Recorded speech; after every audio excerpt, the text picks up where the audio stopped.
Hello, hello, hello, everyone. This is Dr. Jatan Dorsey, and I am back for week 2 for the virtual tea. What I'm going to do is share this out. We have a special guest, another special guest today that I will be interviewing.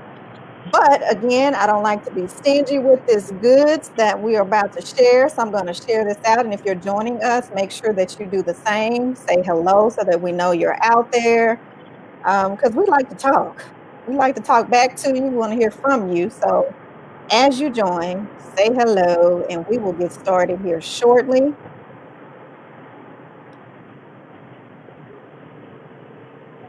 As I watch the comments, and Facebook is slow as well to build your audience. So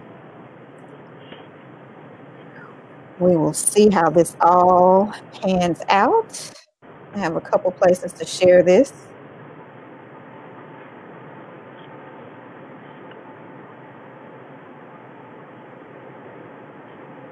I see we have a few joining in. Again, make sure that you are liking, sharing, saying hello,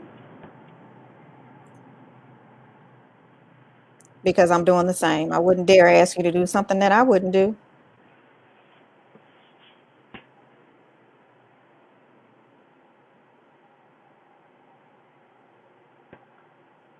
Who's out there?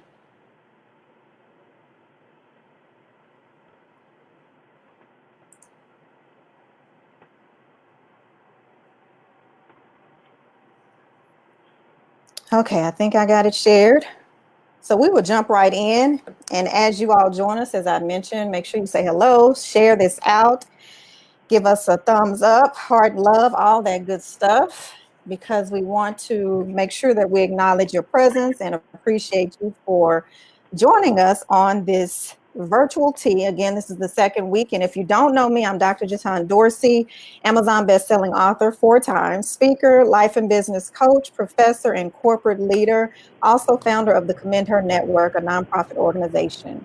So you can follow me, as you know, here at DRJATUN on Facebook and Instagram and Twitter as well. But make sure that you especially follow me here on Facebook, because we want to make sure that you are catching all the lives each week this month, because this virtual tea is leading up to the live event, which is going to occur on June 1st in Dallas, Texas at the Westin Galleria.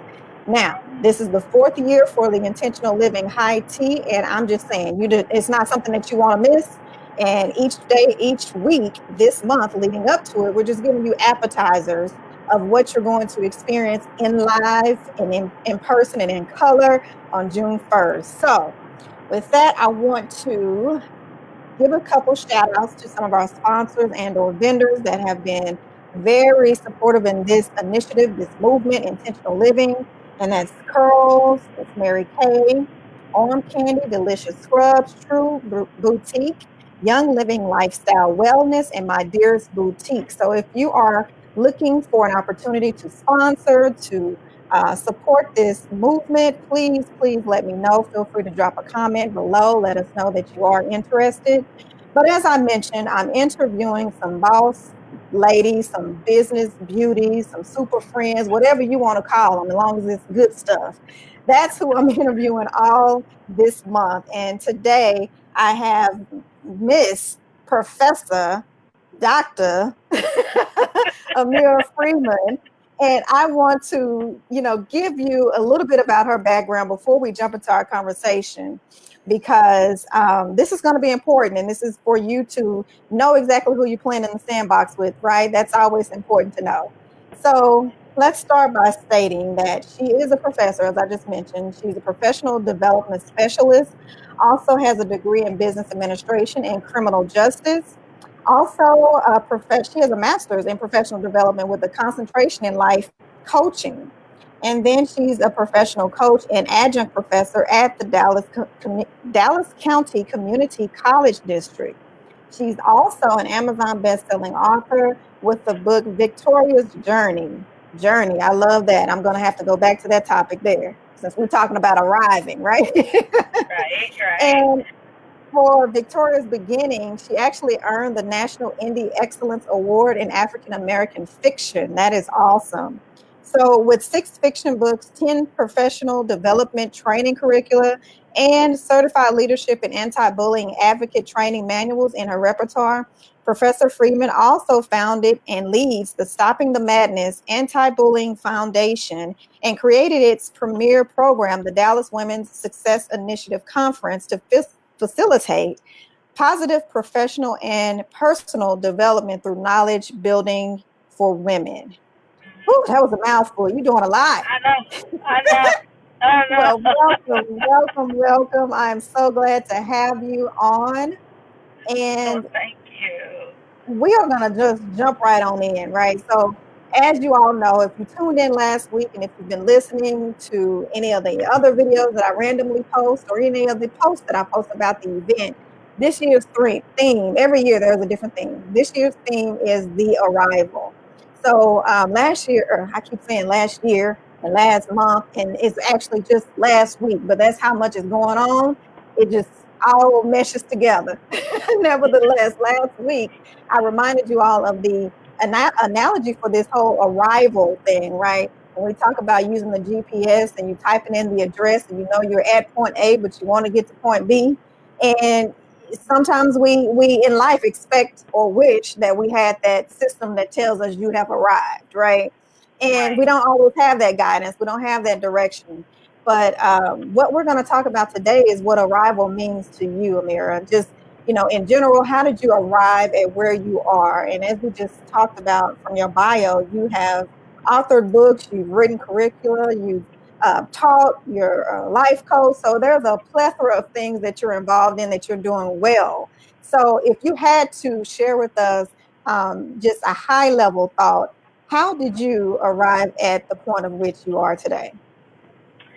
I'll say it in one word: collection.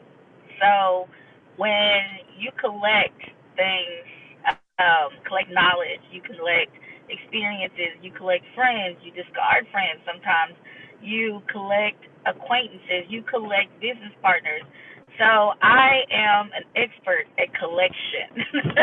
Mm, And so it comes to a point where you have to identify the things that you are collecting. So you go from an immaturity to a maturity in how you collect and what exactly you collect.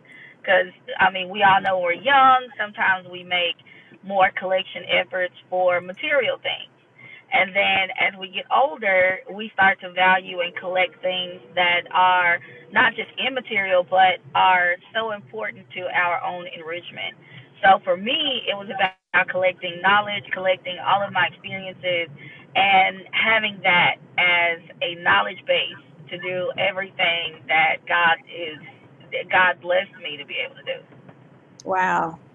That's good. Collect. I love the way that you when I said high level, I didn't expect that you were just gonna give me one word with it, but you elaborated. So we're good on that. But collect, that is good. Because if you think about the journey, as I told you, I wanted to get back to your book, Victoria's Journey.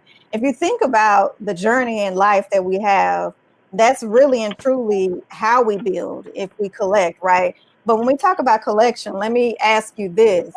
How does one along the journey as they're approaching their arrival, and hopefully it's not just one arrival, one destination, but as they collect on this journey, how do they determine or decide or decipher what should be kept Right. versus what needs to be put away to the side? Right. So, with every collection, you have to cull. You have to actually look at it and see the value. So, is it indirect? Is it direct? Is it personal? Is it professional? Is it going to benefit you? Is it going to benefit your family? So, you actually have to have that internal checklist when you're Mhm. evaluating what exactly do you keep and what exactly do you discard.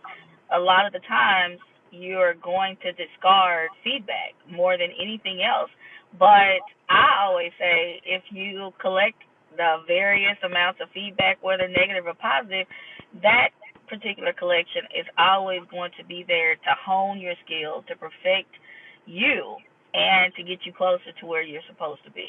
Wow.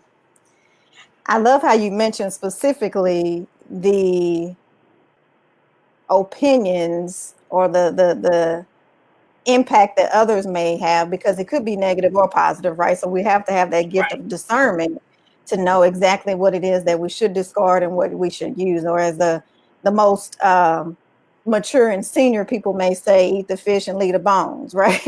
Right. So Right. really knowing what it is. So in that, you have to truly know what your point of arrival, your point B. What is your point B? Because along that journey, it's important to know those milestones that really attribute to you successfully achieving and reaching point B, or place B, wherever that is, right?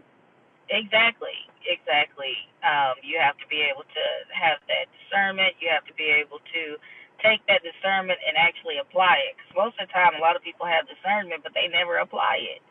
And if Mm, you actually apply what our intuition, discernment, there's so many various words that pertain to it, if you actually apply it, your journey is actually a little bit smoother. But a lot of the times our emotions get in the way and we rarely apply what we have really discerned until we get to the point where that wisdom equals maturity. mm.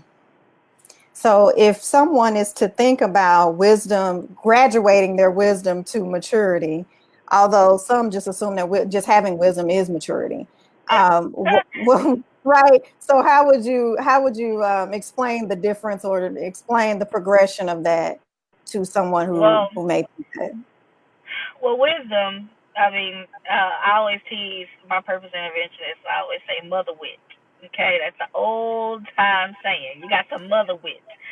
So wisdom is that mother wit that has been passed down from all of our ancestors and all of our cultural forms and pieces.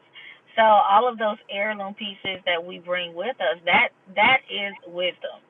And maturity is when you can get to the point where you can sit down with the person that you know just said something negative about you, still smile genuinely, Mm, and still be able to offer to pay for their lunch and walk away wow. knowing that, hey, I was the mature person. They may not have been mature in that moment, or the mature person could also be the person that you sit down and you actually have a direct conversation about what they said, what you said, and y'all walk away smiling and friends instead of walking away bitter and broken. Wow. That's good. That is good.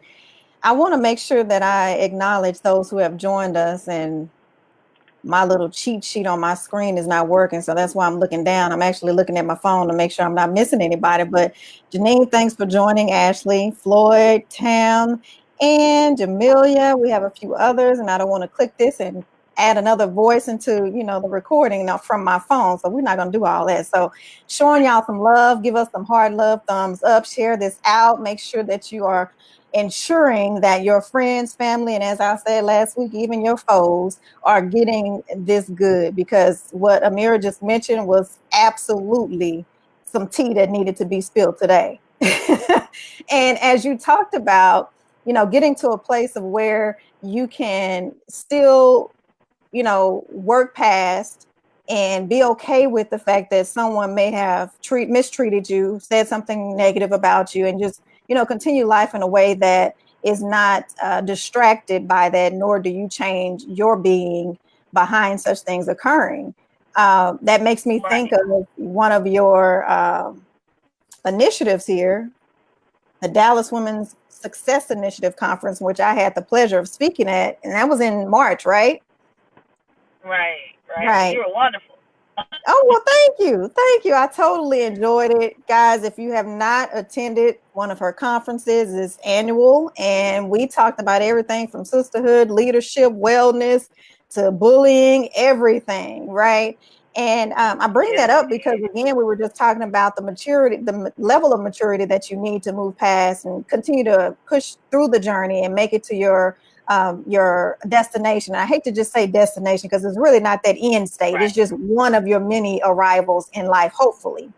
But Mm-hmm. when you talk about doing such things, and if we think about sisterhood, trying to tie that back to one of the topics you had at your conference, and then being able to maturely deal with that feedback, deal with the negativity that you may experience along the journey. Like, how, to me, it should be a way that all of us should be able to leverage that as a growth opportunity. So Right. what would you say would be good for individuals who may experience such things, whether it be friends that they thought were close, it may be people that they don't know, but how do you move past that if that's something that has been blocking you, making you feel like you're less than, or, doubting even yourself? Well, and most times especially the female demographic, most times we're always going to have that insecurity, or our emotional intelligence dips because of that insecurity. So for us to truly grow and really mature in our interactions with each other, whether they're positive or negative, we actually have to really assess, does that really benefit me? Is me Mm, forgiving them or me interacting with them, is that going to make me feel better, or is it going to make them feel better, or is it going to be both? We always have to remember we have no control over what somebody else says or what somebody else does. We can only control how we react to it. And in our reaction, that actually is what affects us the most. So we're not if we're not in the mentality or the positive mentality to be able to really embrace that person that has said something negative or has tried to break them down, we have to find that foundation of security in ourselves and how mm. we react to that. Security. Mhm. Security. So how, when we talk about security, and I don't even want to get into some of the videos that came out, I think just today, that many people have been commenting on, but some Oh people kind of yeah. are challenged with sharing their insecurities, right? And then others may Right. not really be in tune with what really that means to them and what that means to overcome, for them to be better, not only for themselves, but the people that they love. But through that Right. journey, it can be a challenge if you don't have the support, or if you don't have the confidence, right, to move yourself past that. So how would you recommend that one build up that sense of knowing your worth, so that you can progress Right. through and not be um, deterred by the thoughts and the actions of others? Well, one of the things that I love to always go back to is knowledge is power. Okay, but collecting knowledge is great, but how you use that knowledge is really what makes you powerful. So for someone that is not secure in their self knowledge, I always say you go back to the beginning. You assess who you are, what your purpose is. You look at how you're feeling in the moment, because most of the times we're really not honest with ourselves. So how are we really going to be honest with somebody else, especially in their reaction to us or their response to us? So being actually honest, internally honest, creates a foundation of transparency, and then you don't feel weakened or you don't feel insecure because somebody else brings something to your table. You're okay because you've already set your own table. They can just add to it or they can take away from it, but you're still going to have a fully set table. Mm. So you got to come with all your silverware and your plate and all that good stuff of your own, not expecting Right. somebody else You to have come to and fill build those up. gaps. Right. You have to build up yourself. Support is huge, but you also have to be able to understand that sometimes that support may be missing for an hour or two when you really need. So who are you going to turn to then? You actually have to internalize it, be honest, and say, I need help or I need Mm. someone to validate this work right here for right now. But we also have to learn to do a lot of self validation. And once that's done, nobody can shake your foundation. Mm. Wow. That is so true. And many of us, we dodge the act of being introspective, because we truly don't, Mhm. either we don't want to find out, or we know what's already there and we don't want to face it. That's and, right. and- right. And then those are things that truly hold us back from being successful, from continuing along the journey. And I think I may have just lost my interviewee, but she will be back, I'm sure. So I will continue to talk to you all while we wait. But if you are still tuned in, make sure you give us heart, love, thumbs up, and share this out. Make sure that you are informing others of this interview that is going on. Again, this is the virtual tea. This is the intentional living virtual tea. And each week this month, the month of May, I will be interviewing a boss beauty, a super friend, I don't know, whatever you want to call them, a business beauty. All of these women have been very successful in their journeys. And as you know, if you've been following any of my posts, I've been talking about the Intentional Living High Tea, which is an in-person event that occurs on June 1st. It's a Saturday at the Dallas Weston Galleria. So you got to be there. If you have not been there yet, I promise you do not want to miss it. And these interviews this month of May are just appetizers leading up to the event. So we are elated to do just that. And I think earlier when I gave some shout outs, I missed RLB Consulting, who will also be in the house as one of the vendors. We have some great treats, some great eats. And I'm just saying, I'm not going to even tell y'all all of it because I want to spill all the tea. Welcome back, Amira. We lost you there for a minute. But I knew Yeah, I was you would like, be back. It's like she'll be right back. I'm just gonna get y'all up to date if you just tuning in, so you know what has been discussed and what we've been chatting about. But nevertheless, when we talk about your book, I want to hear some more about that, Victoria's journey. Can you tell us what's this journey all about? Who's Victoria? Just give us some little insight on that and that how she arrived. So Victoria is actually my mom. Okay, because some of it is based on my mom's life, because she collected a lot of experiences and a lot of knowledge as well to be able to pass that on. So she always wanted to write her own books, but she passed away in 2005, and she couldn't do so. So my husband handed me a computer because I kept telling him, hey, this is what my mom used to say. This is what she used to do. Oh my gosh, let me tell you about my mom. And he was like, here, you know what? Write the book. Oh. And and that's what I did. I procrastinated for so long, but that's what I did. And it was helpful that she had left a lot of her own written material, and I was able to extract from that to create the world of Victoria's journey. And the character actually does pass on her arrival, as you were saying, her arrival. She actually does pass that on to one of her children in the and how she arrived was she came to the knowledge that she had done her job. She, Mm. at the very end, she had done her job. She had prepared her children for as much as she could.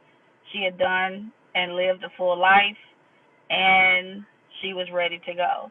So it was her. She arrived at that moment. She arrived, and she was able to help her children to be able to understand what they were about to go through with her passing. So that's what Victoria's Journey is about. And every time I go back and read it or re-edit come through or something, I always have to look at it as the wisdom and maturity in that book from her journey coming through being born very fair skinned to the point where she could have passed, but she didn't.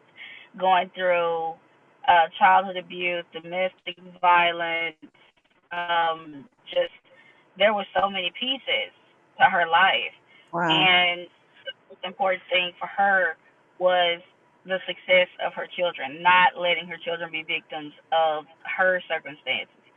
So that was a crucial moment. Mm. So her journey was to anyone that was looking or listening to that story, you would think that her journey ended. But with you carrying on the Right. legacy, she's continuing to arrive even after her passing, which is amazing, right? Hey, Yes. Trish. Hey, Dr. Cash and Marlon, thank you all for joining. If you're just joining, make sure you share this out. We are talking about the arrival. Of course, we are leading up to the Intentional Living High Tea that is on June 1st. So make sure you share this out so people can get some of this tea that we're spilling now. And Amira Frieman is here with us today. She was actually just sharing a little insight on her book, Victoria's Journey. And of course, if we're talking about arriving, we got to talk about the journey. So that was just a point of which we wanted to definitely highlight your book. But even after her passing, is what I was getting at there, is that she continued to arrive. For one, because her story lives on, due to the fact that you took the initiative, thanks to Mr. Frieman. He gave you that little push to get that book out. Yes, yes, But he even after did. that, her journey is within you and your siblings, it sounds like, right? That you guys are still leveraging her experience to live better lives for yourself so that you can continue to arrive in life as well. Right, right. Because without her, I wouldn't be the woman I am today. I would not. I'm just gonna be honest. I'm the youngest. I feel the oldest now, Mm. but because of the knowledge that she passed on, I can be. Understand that I can be more than just unilateral. I Mm. don't have to just funnel myself into one thing. I can be everything that I want to be and be comfortable in that.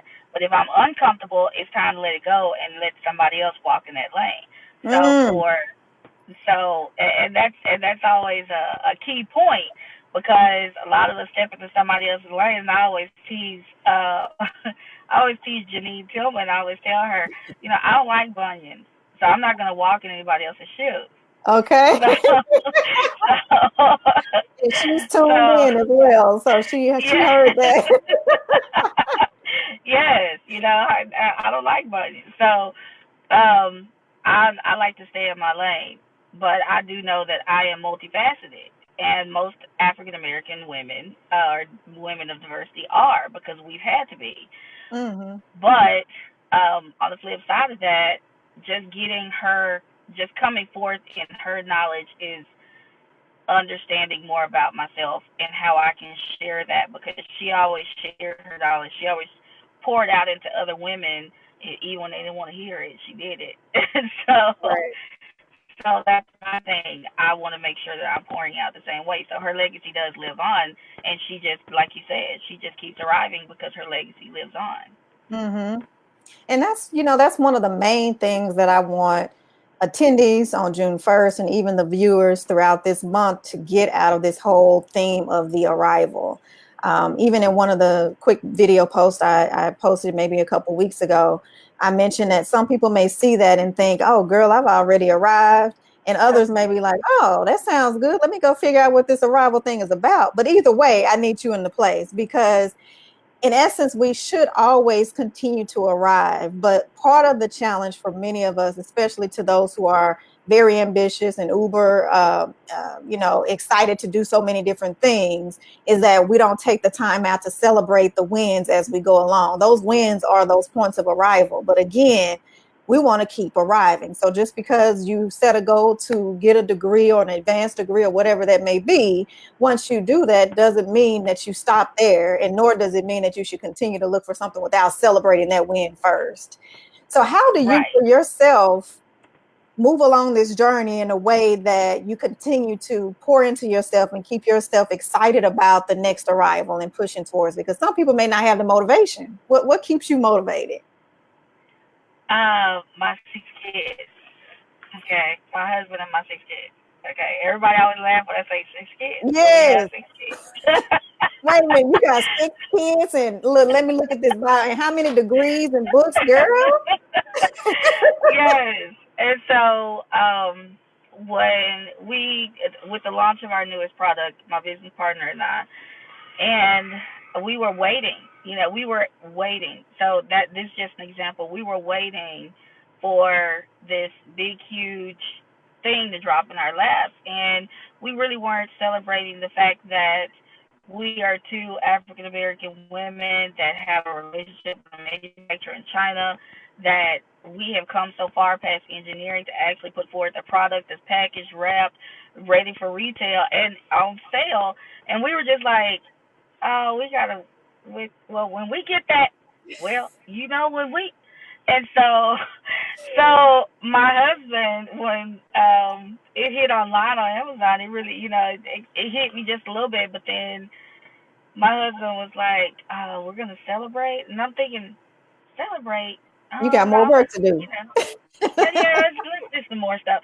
But that was a moment of celebration because a lot of people cannot get there to that point, and Yeah. so he and I celebrated, and the kids were celebrating, and I called Angela, and she and I were talking about other strategies, and then it came to the point where we realized that even though we tell people to celebrate the small wins and we reach goals and we do things, it's very difficult for you not to keep pushing forward because you feel like you still need that validation, like somebody else needs to come along and validate you when God already has.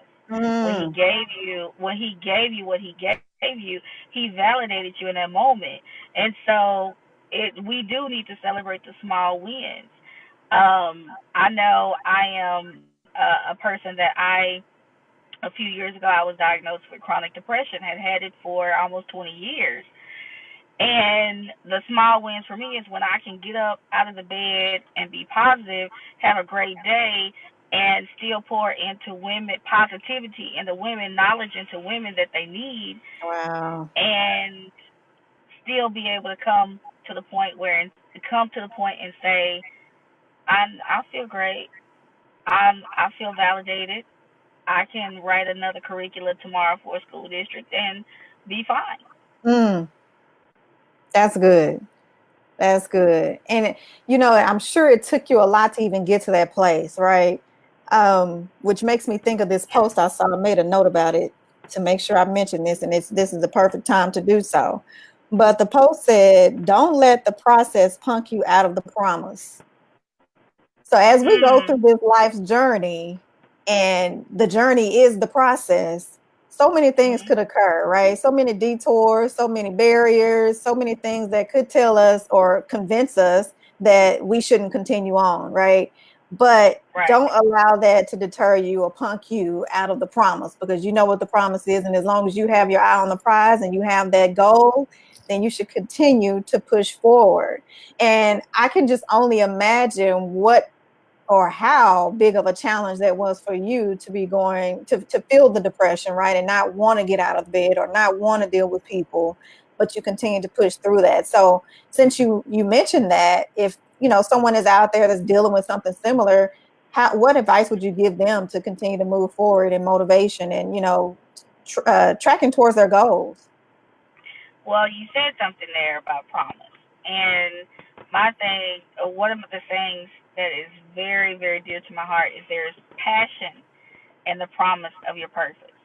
And Mm, when you find that passion and the promise of your purpose, then there is no depression. It falls away in those moments because you feel that passion, that drive to actually get up and fulfill that promise of the purpose that he gave you the moment that you drew life.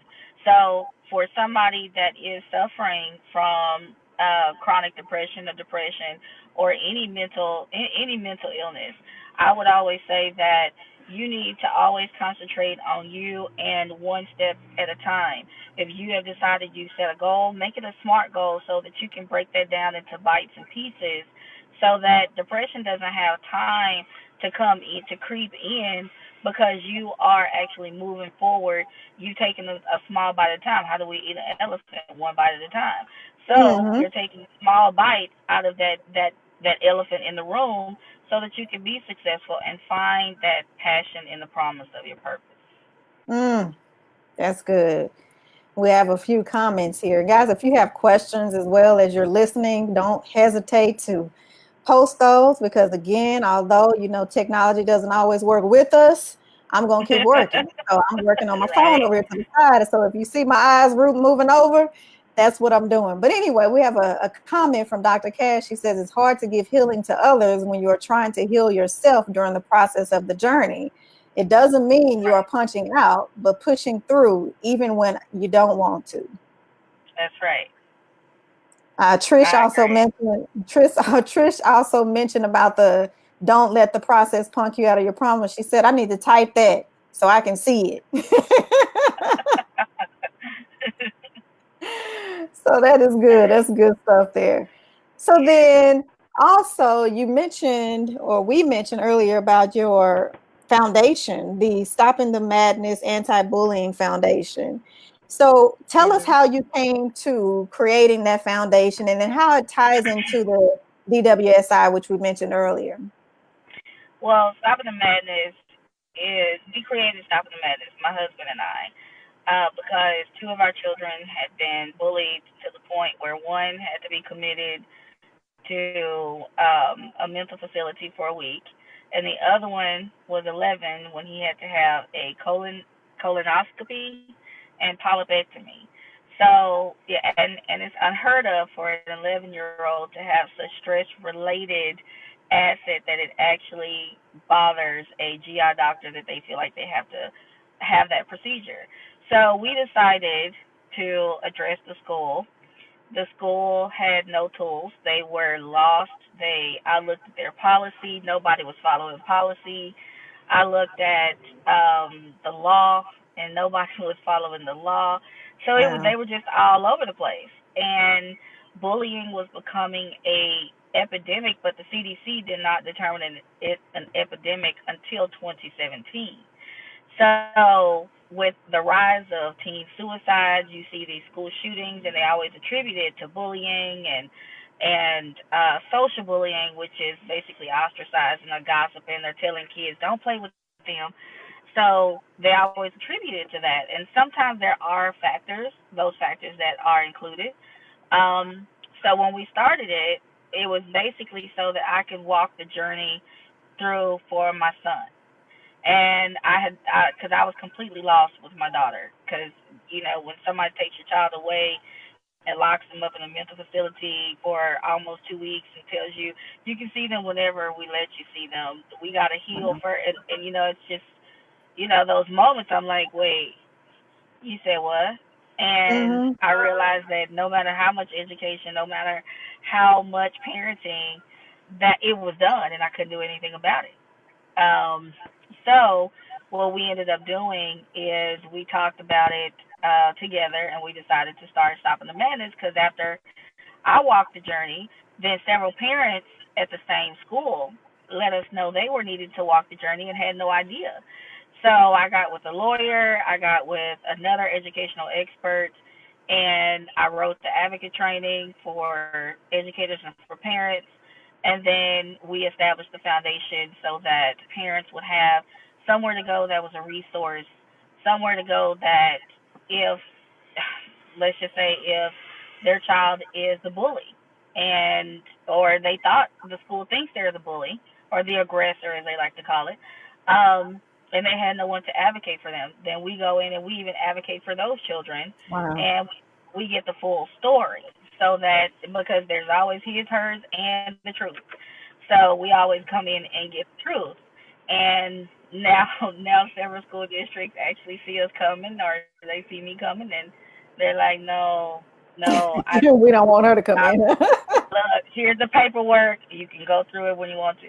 But that's, it's not disrespectful, but we have to make sure that we're taking care of our kids because we just had a school shooting yesterday, and we have no idea what the factors were. But I already saw online there were like probably 100 comments I saw today that said, "Oh, it's because people don't talk to them. It's because people are bullying them."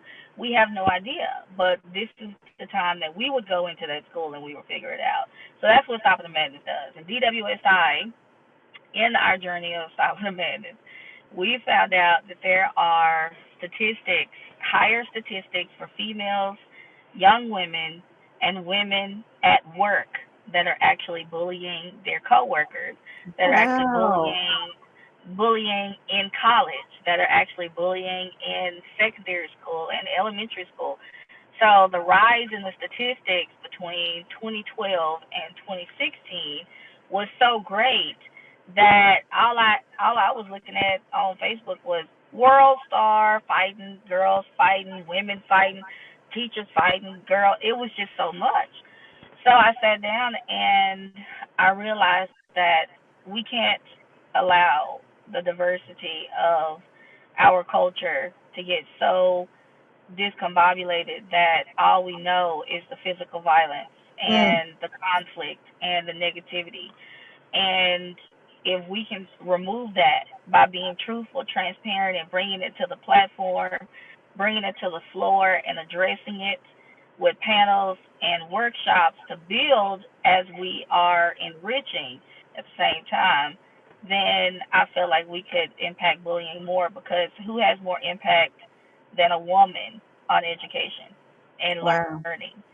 So we created DWSI, and been very impactful.